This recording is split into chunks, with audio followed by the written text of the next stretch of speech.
एक गांव में नीरज नामक एक सुंदर बालक था। वो अपने पिताजी, विमाता और उनके 2 बेटियों के साथ रहता था। उनके नाम थे रम्या और चित्रा। उसकी विमाता और उनके बेटियां नीरज की ओर बहुत कठोर रहते थे। घर के सारे काम उनकी बेटियों से नहीं बल्कि नीरज से करवाती थी। नीरज, कहाँ हो तुम? सुबह मेरे लिए उठने के बाद चाय लाना भूल गए क्या? ऐसे बिस्तर पे लेटे हुए चिल्लाती है जब नीरज चाय लेके आता है। नीरज, मैंने तुमसे मेरे कपड़ों की इस्त्री करने के लिए कहा था, तुमने किया? आप ही के पास लेके आ रहा हूँ दीदी। सुबह उठ के सारे काम करने पर नीरज थक के सो जाता था। एक दिन नीरज अपने विमाता को पानी दे रहा था जब थोड़ा पानी गलती से उन पे गिर जाता है। अपने विमाता से मार खाने के डर से वो घर से भाग जाता है। जहाँ भी जाओगे घूम फिर के तो तुम वापस घर ही आओगे, तब देखती हूँ। ऐसे वो घर से निकलकर चलते चलते बहुत दूर चला जाता है। न जाने अब मैं कहाँ हूँ, बहुत रात हो गई है, मुझे यहीं कहीं सोना होगा। ऐसे वो उसके चारों ओर देखता है। कोई भी ना होने पर घबरा जाता है। तब उसे एक बड़ा बंगला नजर आता है। शायद वहां कोई होगा। ऐसे सोचकर वो बंगला के अंदर जाता है। बंगला अंदर से बहुत पुराना था और सारे सामान इधर उधर बिखरे हुए थे। कोई है? ऐसे आशा में चिल्लाता है कि कोई दिख जाए और घर में पुरानी चीजें होने के कारण इधर उधर देखता है। तब उसे उन चीजों में एक चमकता हुआ कुछ दिखाई देता है। यहाँ के सारे वस्तुओं पे धूल है, मगर ये क्या है जो चमक रहा है? ऐसे नीचे पड़े हुए उस चमकते हुए वस्तु को उठा के उसे साफ करता है और तब देखता है कि वो एक आईना है। साफ करने के बाद वो एकदम नया दिखता है। ये चीज तो टूटा भी नहीं है और मेरे साफ करने पर नया दिख रहा है। मैं अगर नीचे भी गिर गई तो भी नहीं टूटूंगी। तुम बात भी करते हो? हाँ, मैं बात कर सकती हूँ। तुम नीचे गिरने पर भी क्यों नहीं टूटोगी? मैं नहीं टूटूंगी, और अगर टूट भी गई तो मुझ में सारे टुकड़ों को संलग्न करने की शक्ति है। तुम्हारी विमाता के हाथ मार खाने के डर से तुम भाग के बाहर आए हो ना? हाँ, तुम्हें कैसे पता? मुझे सब पता है, मैं कुछ भी कर सकती हूँ। अच्छा, तुम सब कुछ कर सकती हो ना? तो मैंने सुबह से कुछ नहीं खाया है, मुझे बहुत भूख लग रहा है। मुझे खाने के लिए कुछ दे सकते हो? जरूर, मुझे देखकर तुम्हारा मनपसंद खाना को मांगो। नीरज जैसे ही आईने को देख के अपना मनपसंद खाना मांगता है, वो उसके सामने प्रत्यक्ष होता है और वो आश्चर्यचकित रह जाता है। तुम सच में कुछ भी कर सकते हो, तुम जादुई आईना हो।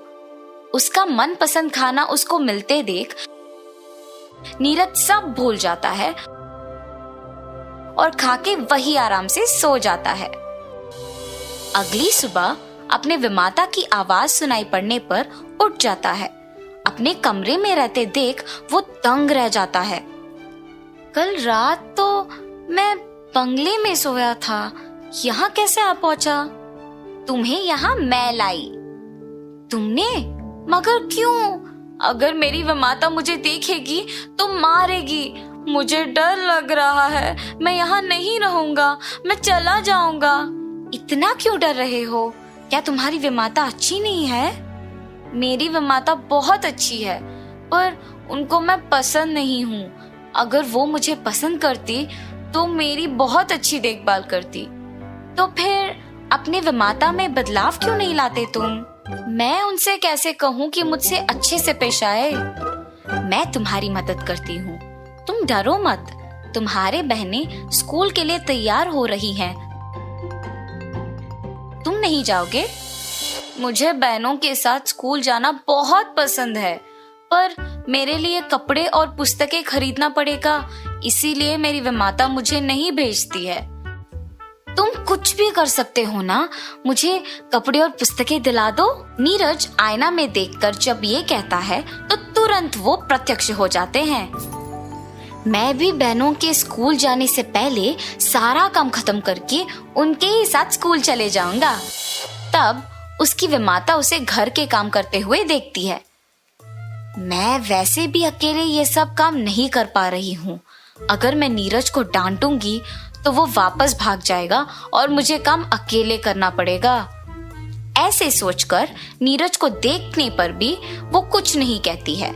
नीरज स्कूल जाने की उत्साह में अपने विमाता के बारे में भूल जाता है। काम जल्दी खत्म करके यूनिफॉर्म पहन के अपने बहनों के साथ वो भी स्कूल के लिए निकल जाता है। नीरज को अपनी बेटियों के साथ साथ स्कूल चले जाना उसकी विमाता देखती है। नीरज ने सारा काम बहुत जल्दी कर लिया और आज स्कूल भी चला गया। उसको नए कपड़े कहाँ से मिले? ये बात मुझे उसके स्कूल से आने के बाद पूछना होगा। और उसके स्कूल से आने वक्त तक इंतजार करती है। नीरज के स्कूल से आने के बाद मुझे उससे प्यार भरी बातें करके उसको पूछना होगा कि उसके नए कपड़े खरीदने के पैसे कहाँ से मिले। इतने में नीरज उसके बहनों के साथ स्कूल से वापस आता है। माँ, नीरज के हमारे साथ स्कूल आना मुझे बिल्कुल नहीं पसंद। हाँ माँ, मुझे भी। उनके माँ नीरज के नए कपड़े और पुस्तकों के बारे में जानने के लिए उन्हें चुप करवाती है। चित्रा, भैया को ऐसे नहीं बोलते। नीरज, इधर आओ बेटा। ऐसे प्यार से बुलाकर उसको अपने बगल में बिठाती है। बेटा, स्कूल का पहले दिन कैसे लगा तुमको?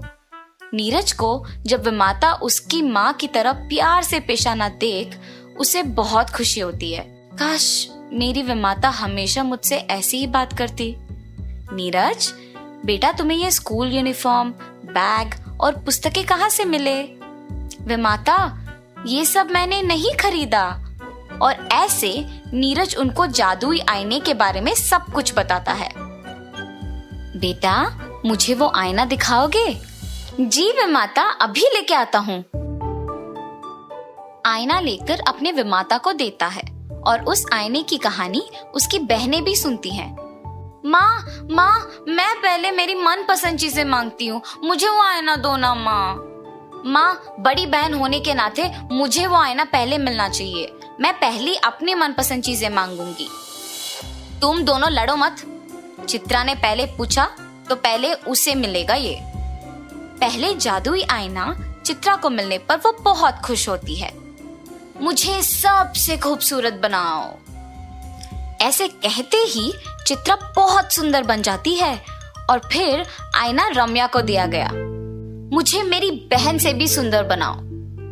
ऐसे मांगते ही रम्या चित्रा से भी ज्यादा खूबसूरत बन जाती है, पर उससे संतुष्ट ना होकर लालच से वो आईने से और खूबसूरत बनाने के लिए मांगती है और तुरंत उसकी सारी सुंदरता खोकर वो बदसूरत बन जाती है।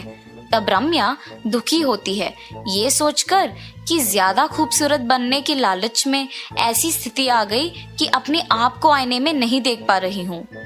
रम्या को ऐसे बदसूरत देख उसकी माँ भी बहुत दुखी होती है। अपनी बहन और विमाता को दुखी देख नीरज जादुई आईने को अपने हाथ में लेके खुद अपनी बहन को सुंदर बनाने के लिए मांगता है। तुरंत उसकी बहन खूबसूरत बन जाती है।